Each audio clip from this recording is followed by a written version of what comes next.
Malawi Brief. Posachedwa apa tikhale tikupasirani nkhani madzulo pa Times TV. Tatiye ndikhale limodzi.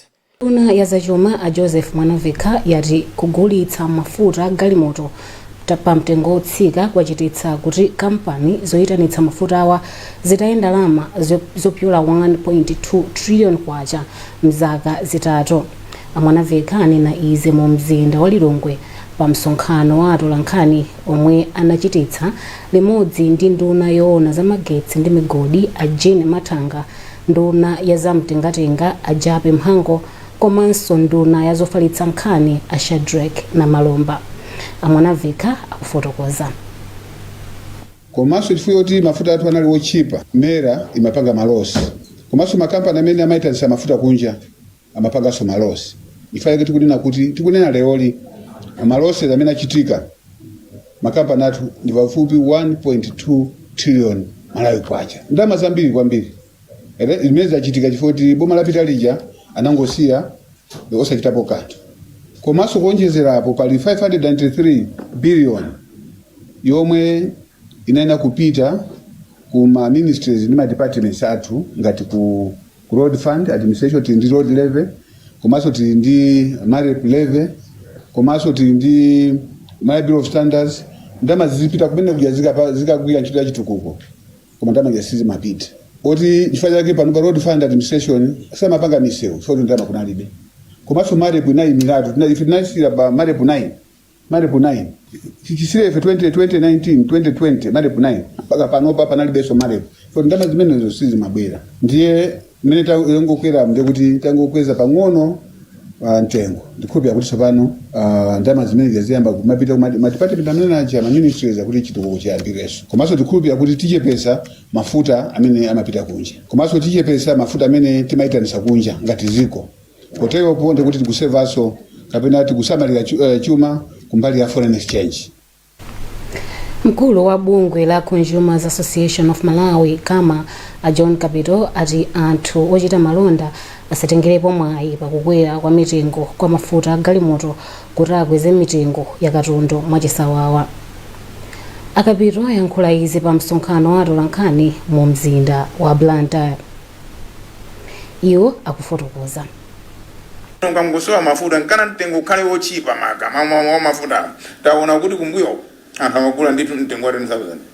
So mafuta kangosowa taona kuti katundu ambiri samapezeka so town zimene zimapangisa kuti mitengo ikwere kwambiri. Zimene zimapangisa kuti anthu ena alepereso ndi kupita ndi kunchito komwe koma nkana ndalama ali nazo mthumba.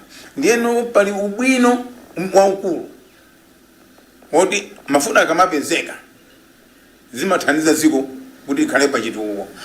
Hawi zonse mafuta akakwera mmene papangisa katundu amakhala odula kwambiri kunsikapo. Icho ndiye tikuchiziwa ndi chinthu chowawa timapirira nacho koma timaziwa kuti mitengo imakhala ikusintha hawi zonse. Matimafuna kuti mitengo ijeka masintha izisintha mndondomeko yake malingana mmene malamulo alili makamaka nziko muno. Koma mtengo ukhala kuti ukukwera monga ngati mmene akuchitira pakali panopa kuti nthawi imodzi mosatana ndikukwera ndi about 70%. Tikaphatikiza 31% ija ndi 41% nzokwera kwambiri wena kuti sizipasa munthu ogula, munthu wakumuzi, munthu wa town, munthu ogwira ntchito olanda ndalama zochepa mpumulo kuti angasangalale ndi mmene mafuta. Ndipo nalo bungwe la Competition and Fair Trading Commission CFTC lapereka chenjezo ngati lomweli. Feston Malekezo wadza ndi ripoti. Wofalitsa nkhani za bungweli a Innocent Helema ati iwo akhala akuyang'ana mwachidwi ngati ogulitsa sakukweza mitengo mwachisawawa ya katundu awo potengera ndi kukwera kwa mtengo wa mafuta a galimoto. A Helema anati iwo agwiritsa ntchito njira ziwiri yoona mmene mitengo ikukwerera pa msika komanso kudalira wanthu kuti awasine khutu mmene zinthu zikuyendera pa msika. Tikuchenjeza ochita malonda kuti asatengerepo mwayi okweza mtengo wa zinthu zawo zimene amagulitsa chifukwa cha kukwera kwa mtengo wa mafutawo. Anthu ayenera kudziwa ochita malonda komanso ogula kuti kukweza mtengo wa zinthu mopyola muyezo ndi kuphwanya lamulo la Competition and Fair Trading Act. Kenaka iwo apempha ogula kuti akhale atcheru poona mmene katundu akukwerera ndipo apempha kuti asine khutu bungweli pomwe aona ogulitsa kuphwanya malamulo. Poyankhula ndi Times posachedwa apa, mkulu wa bungwe la Consumer Association of Malawi a John Kapito nawo anachenjeza ogulitsa katundu kuti alewe mchitidwe omangokweza katundu mwachisawawa. Kukwera kwa mtengo wa mafuta a galimoto kwabweretsa mantha pakati pa anthu ogula ponena kuti kuchititsa kuti zinthu zambiri mdziko muno zikwere. Bungwe la Malawi Energy Regulatory Authority lakweza mtengo wa mafuta a petulo kuchoka pa 3,499 kwacha kufika pa 4,965 kwacha pa lita, ndipo mafuta a diesel akwera kuchoka pa 3,500 kwacha kufika pa 4,945 kwacha. Boma lalamula zipatala zake za m'maboma kuti zikhazikitse mbali ina yolipiritsa. Nduna ya zaumoyo a Madalitso Waloye yanena izi pa zokambirana zozukuta ndondomeko zoyendetsera ntchito za umoyo dziko muno. Wezgausi ali ndi ripoti. Malingana ndi nduna wa zaumoyo, nthambi ya zaumoyo imakumana ndi mavuto ambiri okhuza zachuma. Pokhazikitsa mawodi amene anthu azitha kulipira ndalama zithandizire kuti zipatalazi zizikhala ndi ndalama zochuluka zimene azizigwiritsa ntchito, ndipo anthu enanso azitha kupindula amene sazikwanitsa kupita ku zipatala zolipira. Awaloyi atunduna wa zaumoyo ukukumanabe ndi mavuto ochuluka makamaka kamba kakuchepa ka anthu ogwira ntchito komanso kuchuluka kwa anthu amene amafuna thandizo la zaumoyo. Kuti zithandizira kuti boma lizitoleranso ndalama kuti zitha kuthandizira kaya mavuto osowa mankhwala tikukamba pa chipatala aja, zithandizira kugula kwa equipment ena komanso zipatala zathu zizioneka bwino zizikongola quality yathu ya ma service omwe tikupereka azikhala apa mwamba zimene. Poyankhulapo pa nkhaniyi wa pampando wa komiti yoona zaumoyo ya ku nyumba ya malamulo a Anthony Masamba ati pamene nyumba ya malamulo ikugwirizana ndi zimene anena nduna, komabe pakuyenera kuti pakhale mndandanda woyenerera kuti ntchitoyo igwirike bwino komanso pasakhale kusiyana mbali yolipira ndi mbali yosalipira. Khawa zimenezo ndizofunika zichepe kuti mupite ukasungu kapena kuzomba kumene kuli mawing olipira palibe chimene chinasintha kumeneko, ndiyo kuti thandizo limene akulandiritsa kolipira ndi limene akulandira kumene nkosalipira ndi chimodzimodzi. Madokotala ndi omwewo, anamwino ndi omwewo, palibe chimene chitasinthe.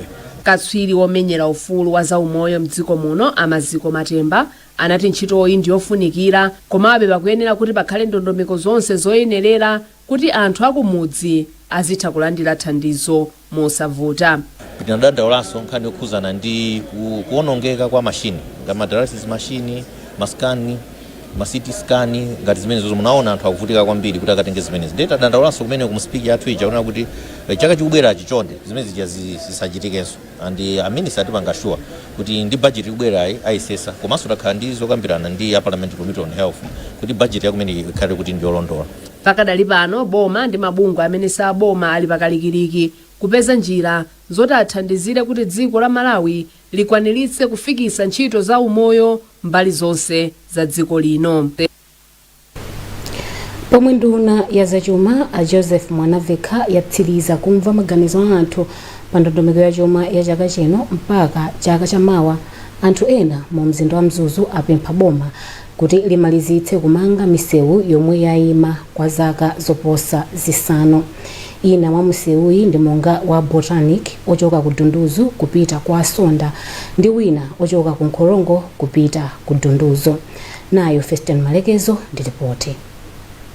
Msewu ochoka ku Mzuzu Government Secondary kupita kwa Luinga umayenera kutha mwezi wa September chaka cha 2021, ndipo msewu wa Dunduzo kupita kwa Sonda umayenera kutha mwezi wa July chaka cha 2024. Msewu wa Nkhorongo kupita ku Dunduzo umayembekezeka kutha pa 14 July chaka chatha, koma mseyi sinathe.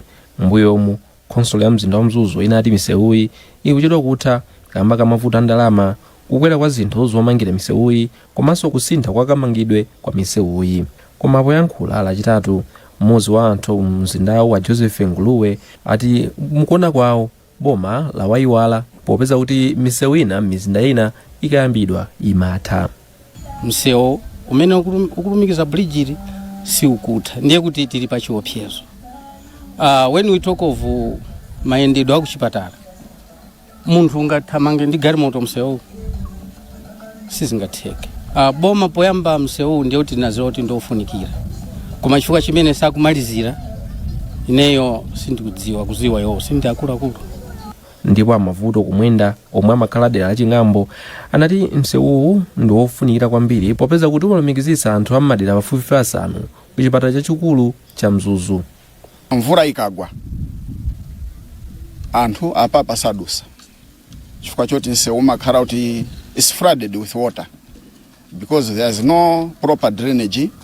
Msewu kunoko ndi kumazi ndiye there is no proper drainage, ndiye mazi amangopanga flood posepa magali moto even maambulance sadusa papa. Kupatulapo misewu yosathayi, misewu ina ya mumzindamu ili ndi mainja akuluakulu omwe akakwiriridwa sachedwa kufukuka. Yemwe amayankhulapo pa nkhani zosiyanasiyana mu mzinda wa Mzuzu apita Mumba anati ndodabwa kuti boma silikuonesa chidwi chomalitsa misewuyi komanso kukonza ina mu mzinda wa Mzuzu. Sinifa Malawi tindi ufulu kuti anthu aku Mzuzu nawonso akhale ndi zinthu zabwino ngati anzathu mukapita ku Lilongwe ayi kuli bwino. Congratulations ndi Malawi ndi imodzi. Tikapita ku Zomba iya zili bwino tufuna zimenezo kuplanta chimozimozi in town koma kufika ku Mzuzu kanga ndi kufamu ya munthu mwina kuti munthu wake mwina wake anamwalira ndi angotenga ana kuti wopanda nzeru safuna kuti akoze apange maintain chinthucho. Ofalitsa nkhani za khonsolo ya Mzuzu a McDonald Gondwe ati posachedwa apa akhala ndi msonkhano umene amve maganizo a anthu pa zitukuko zofunikira kwambiri zimene boma likuyenera kuchita. Iwo anati akachita izi atsatolera mfundozi ndi kuzipititsa ku nduna wa zachuma pomwe akukonza ndondomeko ya zachuma ya chaka chino kufika chaka chamawa. Kupitirira ndi nkhani zathu, bungwe la Civil Society Elections Forum Integrity lalimbikitsa anthu kukhulupirira mu mabungwe oyang'anira chisankho. Mtsogoleri wa bungweli a Benedicto Kondowe alina izi potsindika zakufunika kwa mabungwewa podzaonerera chisankho chapadera mwezi wa Machi chaka chino. Daniel Zimba ali ndi nkhani yonse. Bungwe la Malawi Electoral Commission lichititsa chisankho chapadera pa March 17 chaka chino kutsatira kukanidwa kwa zotsatira za chisankho chimene chinachitika pa September 16 chaka chatha. Imfa ya opikisana nawo komanso kusankhidwa kwa opambana pa chisankhocho kukhala m'maudindo ena a boma. Mtsogoleri wa bungwe la Civil Society Elections Integrity Forum a Benedicto Kondowe ati iwo akonzekera kuonerera nawo chisankho cha chaka chino koma agwirizana ndi zotsatira za kafukufuku yemwe bungwe la IPOL lidachita chaka chatha zimene zidasonyeza kuti amalawi ochuluka analibe chikhulupiriro mwa adindo ndi mabungwe onerera chisankho a mdziko muno. Iwo ati chaka chatha adindo ndi mabungwe onerera chisankho a mdziko muno sanagwire bwino ntchito yawo kamba ka mavuto azachuma komanso kuti anawavomereza mochedwa kuonerera nawo chisankhocho, koma ati ali ndi chikhulupiriro kuti ulendo uno zinthu ziyenda bwino. Nthawi yakwana yonena kuti khale chikhulupiriro mwa maobservers akonkuno chifukwa kunja sangapezeke nthawi ina iliyonse makamaka zisankho za by elections. Mbali ya kukonzekera tiyene kuti ma local observers ali ndi chidwi kutenga nawo mbali bwera koma titengeranso kuti kodi maobservers akonkuno amene angapezendera chithandizo cha ndalama ndangati. Ndipo a George Chaima amayankhulapo pa nkhani za ndale ndi utsogoleri mdziko muno. Ndikudziwa kuti ma NGOs ambiri m'Malawi muno amagwira ntchito yabwino yothandizira kuyendetsa nkhani za chisankho. Kungoti sizimalephera dziko linalire lonse ena amapezekapo ndithu amene amafuna atsamire pa chipani china. Ndikukhulupirira kuti ndi magulu ngati amenewo amene amapangitsa kuti nkhani zoyang'anira chisankho mdziko zisamayende bwino. Malinga ndi meki chisankho chapadera mwezi wa Machi chaka chino chichitika m'madera asanu a aphungu a nyumba ya malamulo komanso m'madera pafupifupi asanu ndi anayi a makhansala amene alibe owayimirira pakadali pano, moti posachedwa apa bungweli lapereka mpata kuti ofuna kudzaonerera nawo chisankhocho aonetse chidwi chawo. Bungwe loyang'anira ntchito zomangamanga lalengeza njira zatsopano zoyendetsera ntchitozi. Poyankhula pa msonkhano wa atolankhani mu mzinda wa Lilongwe, mkulu wa bungweli a Gerard Konje wati iwo mogwirizana ndi boma aonetsetsa kuti mfundozi zikutsatidwa. Akonje akufotokoza. Ndi ntchito yofunikira kwambiri. Ife ntchito imene iyi tinayiyamba kale. Chifukwa titapanga dongosolo limenelo tinati ife tipereke chisanzo opanga some pilot projects. Ndiye tinasankha ma project ena ya misewu, ya manyumba, ya ma buildings, ngakhale yoti ya project yonena kuti mwina inakha funded locally, ina yoti madonors anapanga fund, nde takhala tikupanga ma technical audit amene wawo. Ma technical audit amene ndi amene atipangisa kuti tipangeso chisankho kuti ma project ambiri akufunika kuti pazikhala ma technical audit. Cholinga nchonena kuti ngati pali zolakwikazo zikhozedwe zinthu zisanafike pofuta. Gulu la Nyesoko Foundation latsindika zakufunika kuthandiza anthu omwe akukumana ndi mavuto osiyanasiyana. Mkulu wa bungweli ku Blantyre Susan Chipeta wanena izi pomwe amapereka nyumba yomwe amangira Gugulutes Victor amboma la Neno. Thomas Kachere ali ndi zambiri. Kunali chikondwerero pomwe gogowa omwe amakhala ndi zizukulu zitatu za chichepere apatsidwa nyumbayi.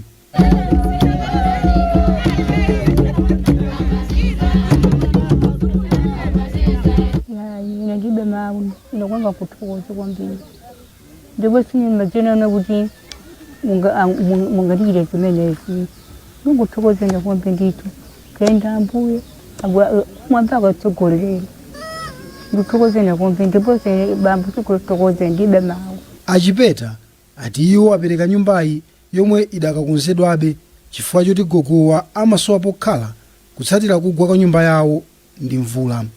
Iwo anati ndi udindo wa aliyense kuthandiza anthu ochepekedwa. Amalawi tokha titha kugwirana dzanja. So titamva vuto la Gugulutes tinauza president athu Apolline Chimwaza amene amakhala ku USA California, ndipo ataliona vuto lija naona kuti ndikofunikira kuti agogo ati wamangire nyumba. So ineyo ndimaona kuti ndikofunikira kwambiri kunena kuti tikaona kuti nzathu wavutika ifeyo tichitepo kanthu. So kwa ifeyo ndikuchitapo kanthu kumene tinaona kuti agogo athu alibe pokhala, agogo athu akuvutika, ndipo si nyumba yokha imene tamanga, tabweresanso zinthu zosiyana-siyana, pali mattress, tabweresa za ku kitchen, tabweresa za kudya, kuti at least agogo athu aoneko moyo wina chifukwa akhala moyo wovutika kwa nthawi yayitali. Nayo T.A. Simon yayamikira bungweli pobweresa chitukuko mderali ndipo apempha anthu ena kuti aziyang'anira bwino anthu achikulire. Ndinenena kuti anthu tonse titengepo mbali pothandiza mayi amene kuti tisalole kuti anthu ena ake amubere katundu wake amene anyasoko ampatsa chifukwa chimene chinthu cha mtengo wapatali kwambiri komanso kuti ndi mbali imodzi ya chitukuko.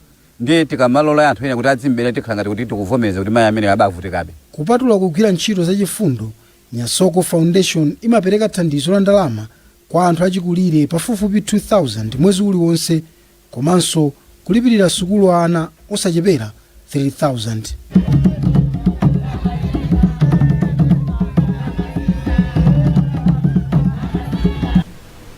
Nkhani zathu ndi zomwezi.